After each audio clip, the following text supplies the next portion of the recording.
我们现在又在上海拍摄。今天我们请来了德国法兰克福 Sigmund Freud 研究所的资深的精神分析师 Hermann Schwarz 博士到我们的拍摄现场。下面呢，我们就先请 Schwarz 博士做一下简短的自我介绍。So now can you give a short self-introduce about yourself? Okay.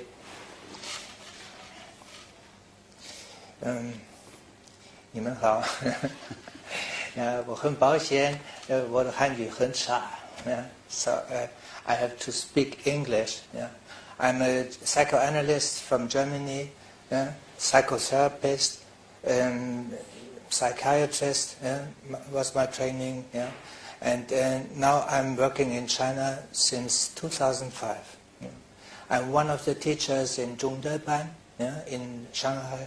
I also was a teacher in German-Norwegian, in Chinese-Norwegian course, and German-Chinese course in Beijing, Xi'an, Wuhan, Qingdao. So I have quite a lot of experience in teaching psychoanalysis, being a teacher of psychoanalysis. And can you also tell us some your experience in Germany? In Germany, In Germany, well, I studied medicine. I became a psychiatrist. I worked in a psychiatric university hospital in Frankfurt. I was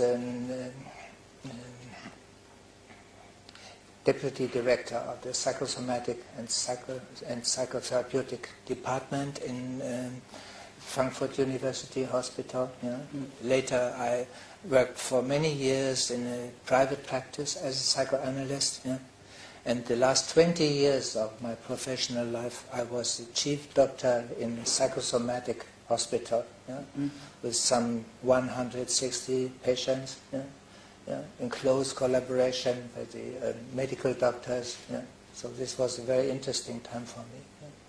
Since 2003, I retired, and since that time I studied Chinese, Chinese language and culture, which interested me since I was a schoolboy. And now I had this opportunity, I had the chance to be a teacher in psychoanalysis, and to combine those two streams of my interest, be a psychoanalyst on one side and be in close connection with Chinese culture on the other side. So how do you think about the psychoanalysis can help Chinese people, especially Chinese parents and child, normal people and patient? Yeah. This is a very important question. Introduce psychoanalysis into China. I think the most important point is not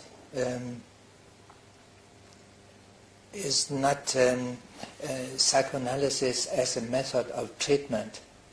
Psychoanalysis proper means a very dense kind of treatment. The patients come 3 times or 4 times per week. They are lying on a couch. The typical psychoanalytic setting. I think over many years. I think for most people this is not possible. If they have to work. Also for financial reasons. I think the most important point in introducing psychoanalysis to China is psychodynamic understanding. This means, for instance, in psychiatry, not just diagnosing patients, not just feeding them with medicaments, but see patients as persons, as individual persons, with their life history. Their illness is an expression of a crisis into which they got, in the course of their life, So we have to talk to them, we have to understand their life situation, their development, and before this background you can better understand their illness. This is psychodynamic understanding. I think this is the most important part. Psychodynamic understanding in psychiatry, and specifically psychodynamic psychotherapy. Psychoanalysis proper is also important, but more for self-experience, for the training of professionals. And what you just said let me remember a sentence from a German expert. He said, we don't treat the disease, but treat the man. Yeah, the that's people. right. That's right. Yeah. This is my conviction also. I also think so. Don't treat illness, but treat patients. Help them to overcome their illness, to understand why they got ill, what their illness, what's the meaning of this illness. So this point of view of understanding the meaning of a situation, even in a crisis, this is very important. Another important aspect you asked me for parents and children. Yes, in psychoanalysis the developmental point of view is so important. Human development, mental, psychic development. How do children grow up to become adult persons? The stages and steps of psychic development. This is important. I think also if we treat patients, very often they get ill on a threshold of their development. I mean, the illness is an expression of being confronted with a developmental task and not being able to master it, so you get ill. So the therapist has to help the patient to deal with this developmental task, in order to grow up, become an adult person, become more mature, and not take flight into illness. Yes. I think you just mean that psychoanalysis can help the parents to have a good relationship with the child and to build up a healthy personality of the child. So how do you think about with which method or way we can tell the people about the psychoanalytic attitude? So what kind of method? Well, I've often been asked by my students, how can you become a psychoanalyst? And I often told them, reading books, reading articles, or also looking web seminars is not enough. I think this is a personal process. On one side, we have to learn a lot. Psychoanalysis is a science, science of psychotherapy. So you have to read books, listen to lectures. You need teachers, who show you how to do it, and how to understand all this. At the same time, it is a personal process. Personal process, I mean a process of professionalization. This means how to become a psychoanalytic professional. So how to develop a psychotherapeutic attitude. Attitude, this is important. I think this attitude, psychotherapeutic attitude, has two parts. One part is non-specific. This means this is part of the attitude which is valid and important for every kind of psychotherapy.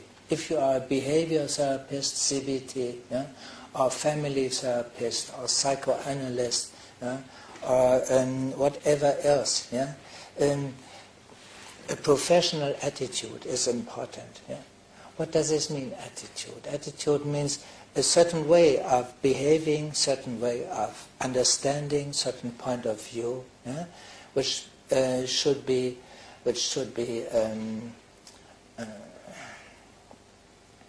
on one side dependable. Yeah? If you treat a patient, yeah, you must behave so the patient can develop trust in you. Yeah? So you need a professional attitude. Yeah? You must be honest, you must be trustable, truthful. Yeah? These elementary principles are so important. Yeah? Yeah, you must respect the patient as an individual, as a person. Yeah? Respect the patient's rights. Yeah? You must give the patient a feeling of security in the treatment situation, yeah? A feeling, a background of safety, yeah? Or else the patient will not open up, yeah? To entrust you his real problems. Yeah? So the most important point is psychodynamic understanding. Psychodynamic, I mean psychoanalytic understanding, yeah? Respects the patient as a person. Yeah? The patient should feel, yeah? He is respected as a person, he is seen and understood, yeah? In his problems. Yeah? So to this psychotherapeutic attitude also belongs empathy, what we call empathy. Empathy is the ability to feel into another person. Yeah? I mean, to take the other person's point of view. Yeah? Understand the person from inside and not just observing from outside. Yeah? So, yeah, we need a clear setting. Setting, this means the treatment situation. Yeah? Yeah. So this, part of this is a clear role distribution. Yeah. Yeah. I'm the therapist. Yeah. The other person is the patient. Yeah. This is about therapy. Therapy means I have to do with a sick patient. Yeah, who is suffering from his problems, not able to deal with his problems by himself. So he needs help. I need to respect this. Yeah. This is a certain role distribution, role relationship, yeah, which needs to be respected and protected. Yeah. Setting also means I should close my mobile phone, for instance. Yeah? There should be no disturbance. This should be a protected space. Yeah? I have to care for it. This is my responsibility. So responsible attitude.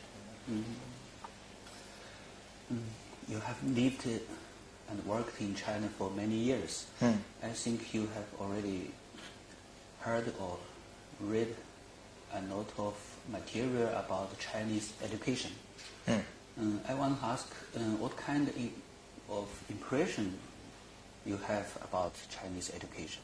Do you have some suggestion? Well, I'm not an expert in this field. Yeah? I just can build on what I heard from hearsay. Yeah? Chinese education, perhaps, maybe it's very different. Yeah? There are some teachers who are very strict. Yeah? Yeah, this strictness, yeah, the children have to behave, yeah, to fulfill their duties. Yeah? There's a high achievement pressure. Yeah? Sometimes when in the morning when I use the subway train, yeah, I see the students, yeah, young people, yeah, so tired, yeah, yeah, so tired. They all are overtired, yeah, yeah. So I think yeah, the pressure is very high, yeah. From kindergarten on, yeah, they get their scores, yeah.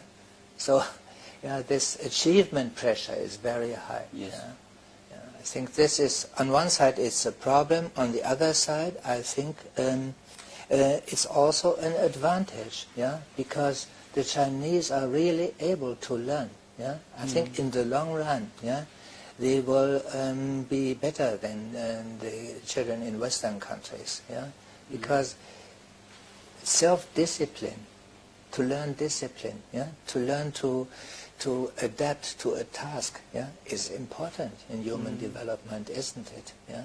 But on the other side, I think children also need to have some space to play, to develop their fantasy, yeah, to develop their emotional relationships. Yeah, not only learn and not only fulfill duties and live under pressure. Yeah, so this area of playing, yeah, playing is not lazy. Yeah? Playing is also important to develop the capacity for fantasy, imagination, yeah, yeah, original thinking. Yeah, this sometimes, my impression, yeah, may be underdeveloped, yeah, in China, in Chinese education. Yeah. So can you give a psychodynamic interpretation about why our children under such strong achievement pressure from psychoanalytic point of view? Well, there are many aspects, yeah, there are many aspects, and yeah, you can see this from many points of view. One point of view is, especially since the introduction of one-child policy, yeah, yeah, there are many expectations put into this one child. Yeah, yeah. The parents, yeah, or grandparents, yeah, part of them have experienced those years of Cultural Revolution between 66 and 76. Yeah. During this time, yeah, they didn't have the chance to have a good education themselves. Yeah? So now they expect their children to fulfill their expectancies, yeah? What they did not, could not fulfill, yeah, the children should do it. Yeah? Also should raise the social level of the family. So everything is put into these children. Yeah? The children feel this high burden, yeah? The expectation of their parents and grandparents. Yeah? So much has been put into them. Now they are obliged to pay back. Yeah? Yeah. I know you know Chinese traditional culture very well. I like it. And do you think is that any sadomasochism elements in Chinese traditional culture? What a question. Yeah. Difficult to say. I think in every kind of culture, yeah, culture is a way of dealing with human needs, yeah, and with the human psyche, yeah, and of course elements of cruelty, aggression, yeah, also exerting power over others, yeah, yeah, and having to deal with powerful people, yeah, to submit, yeah, also, yeah. So this sadistic and masochistic elements, of course, are in every culture, yeah. In China, not more, yeah. I should even say more in Japan than in China. Yeah. Maybe. Yeah, maybe, yeah. But these elements of cruelty, yeah, are important, yeah. Yeah. I think the higher the pressure is upon the children, yeah, the more the children will develop this covert aggression, yeah, not open aggression, but insidious or secret aggression against others who are weaker, yeah. So the aggression they feel, yeah, from others, yeah, they give. Yeah, they exert towards weaker persons. Yeah. But I think in general the Chinese culture is not an aggressive culture. Yeah, really not. And yeah, these elements are important everywhere. Yeah, we are all human beings. Of course, we also have this cruel side or aggressive side. Also belongs to us, and we have to learn to deal with it. Yeah. You mean in unconscious level, Chinese traditional culture is also not an aggressive culture? No, I think not. No. I think not. Not especially. I think this is not the main point in Chinese culture. Yeah.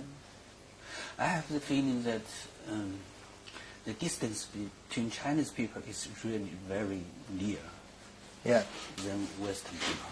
So there are more control elements between us. I have the impression. I don't know if I'm right or not. Yeah, this is very interesting. Yeah. I also noticed there's a difference between Chinese culture nowadays, and Western culture in general. There's much. The relationships are closer, than in the West. Closer within the family circle. Within the family circle. Sometimes my impression is the boundaries are not very clear. So the private sphere often is not very developed. I mean this awareness of needing a personal sphere for your own, and not let others interfere. This is very open, very transparent, within Chinese families. On the other side, the boundary, towards outsiders who do not belong to the family is very clear. This often, for instance, this awful story, about the young girl, who was hit by a car accident, by a truck, you know what I mean, and so many people went by, did not help the child, This is awful, I cannot, I think in the West this would not happen, because also towards others you feel, this is a poor child, of course, needs to be helped, Whereas in China, the thinking is more, better be careful, not help this child, you can get into problems, or things like this. This is very curious for me, strange thinking, So. Some years ago, I heard from a German psychoanalytic. He believes that maybe psychoanalysis is not suitable for China. He don't believe that Chinese students or Chinese professionals can study psychoanalysis. What's your experience and ideas about this? Because you work for a very long time together with your psychoanalytic students. What kind of impression you have about them, from them? And are they suitable for psychodynamic thinking on the study? Very interesting question. Indeed, I must say, the longer I live in China and teach in China, and have my students, the more I'm convinced psychoanalysis can be very meaningful, very valuable, in China. But in general, not psychoanalysis proper. I mean the classical method, 4 times a week, for several years, so very concentrated, very intense self-experience, self-exploration, self-confrontation. This can be valuable, but more for training purposes. I think the most important thing is psychodynamic psychotherapy, and a general psychodynamic understanding for the general public. I mean, understanding for the development of children and adolescents. This is important. Some kind of psychoanalytic enlightenment. I mean, learning a new understanding of children and adolescents, of human people in general. For instance, we are more than our conscious thinking tells us. We know only part of ourselves. We are also governed by unconscious motives which we do not know, but others can recognize in us. So getting to know yourself more in depth, is a very important aspect also in China, of course. Yeah. Yeah. I think psychoanalysis is much more than this classical method, 4 times a week on the couch and so on. Yeah. Psychoanalysis is a certain way of understanding the meaning of human relationships, of human life. And this aspect is very, very important. I think it can be valuable. What I saw, you asked me for my experience with my students. I saw in the course of these training courses, they grew up. They became more mature, more adult, more responsible. They developed their personality. They dared to express themselves. They dared to confront personal problems in themselves and in others. So this was kind of self-liberation. In this process, I think this is very important. Yes. Also for psychiatry, of course. Is there any difference between your Chinese students and the German students? No. They're No all difference. human beings. Not only this, but I think the Chinese students, I like them. They really want to know it.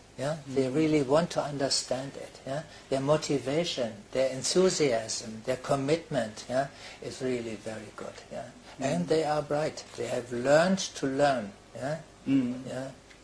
So they don't have much time to read all these articles, books, and so on. But they have an open mind. They are interested. So I like them. Also, I like also the way in how they are in the group. The group is in German. If I have a group of students or individuals, there's no we feeling. We the group and so on. So the group cohesion. The relationships within the group, how they help each other. All this is much more developed in China. I think this is part of Chinese history. Socialistic history. So this. I like this. Also, learning as such has always been appreciated in Chinese culture. Always. From Confucian times on. So learning is a high value. So this is different in Germany. In Germany, you often have the impression, especially in schools, it's so different. I had many teachers as patients, because the teachers, they are complaining all the time. The students are so disinterested, so bored, no motivation. It's so difficult, to motivate them. In China, they are naturally interested. They want to learn. They want to know it. They want to understand it. I like this.